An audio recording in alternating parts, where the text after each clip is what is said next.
Have you ever had one of your best employees, someone you rely on, someone who always delivers, just up and quit? You didn't see it coming, no warnings, no heads up, just a resignation letter in your desk and thanks for everything on their way out the door. Or maybe it was worse. You saw it happening in slow motion.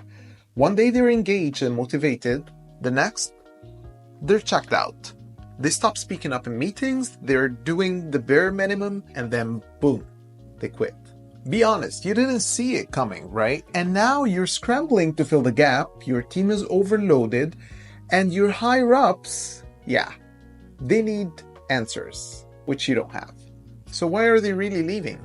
Listen, it's not about the money. It's not just a better opportunity. People don't quit jobs. They quit how they feel about the job. They quit bad leadership. They quit places where they feel invisible. So today we're breaking it down, the real research-backed reasons why your employees are walking away and how to make them want to stay. Let's get straight to it. Here's what research says. Number 1, employees quit because they don't see a future. So Pew Research found that 63% of employees who quit did so because they had zero career growth. Think about it. Would you really stay in a place where you felt stuck? The good thing about this is that it's an easy fix. You can just lay out a career path, show them where they can go, stop hoarding opportunities. If someone is killing it, give them something new to master. The second reason people quit, they feel overworked and underappreciated. So according to the Pew study, 57% of employees who quit said that they felt disrespected and undervalued. No one wants to work hard just to be ignored. And don't think a paycheck fixes everything. It doesn't. Maybe a simple thank you in public would. And I understand how hard it is to say thank you if you don't feel it from your higher-ups. If you don't feel appreciated, it's hard to cascade that first. People need to hear it.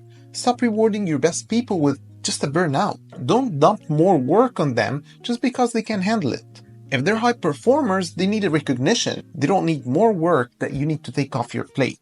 Give them credit publicly. Team meetings, emails, they have to know that their work make a difference, that their work matters. And the third and probably the most important one is culture. MIT Sloan found that toxic workplace culture was 10 times more important than pay when it came to why people quit. If your workplace is full of office politics, micromanagement, you can forget about retention.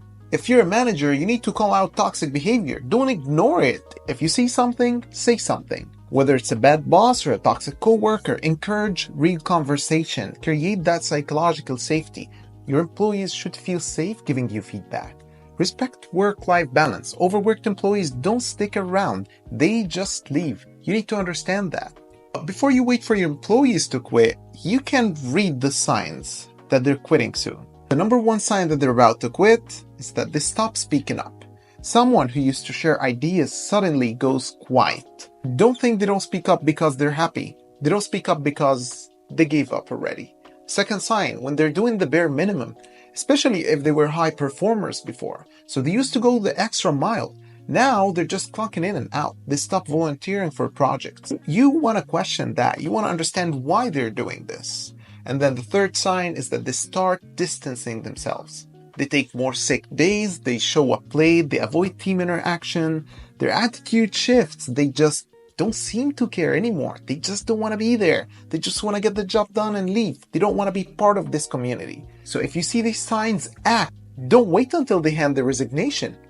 At the end of the day, you want to find a way to keep your best employees engaged. At the end of the day, retention comes to 3 things. Make people feel valued, say thank you, recognize their effort, give credit publicly. Don't just point out mistakes, celebrate wins, even if you don't feel appreciated. Appreciate your team and recognize them in public.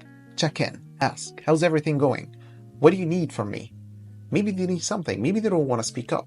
Number 2, give them a reason to stay. Create a roadmap. Show them how they can grow within your company. Show them they need to see how they can grow. They just need to see it. Even if it's obvious to you, it might not be obvious to them. Invest in their skills, training, mentorship, leadership development. Give them projects. Let them take ownership. Trust them with bigger projects. If you don't trust them, they're not going to do anything extra for you. Number 3, fix your culture. Listen to feedback. Psychological safety. Your employees know what's wrong. Ask them. They know what's going on. They will give you the answer. Cut out toxic behaviors. If someone is dragging the culture down, address it. Support work-life balance. Overworking people is a one-way ticket to turnover. And to summarize that, retention isn't about throwing more money at employees. There is more than money. It's about giving them a reason to stay. If they feel valued, challenged, and supported, they won't be looking for the exit. They won't be looking for other jobs. So now you tell me, what's the biggest mistake you've seen companies make that drives employees away? Drop it in the comments. I want to hear your thoughts. And if you're struggling with your employee retention and want to build a workplace where people want to stay, I've put together a step-by-step system to help leaders like you create high-performing, engaged teams. Click the link in my bio to join the waitlist for my course.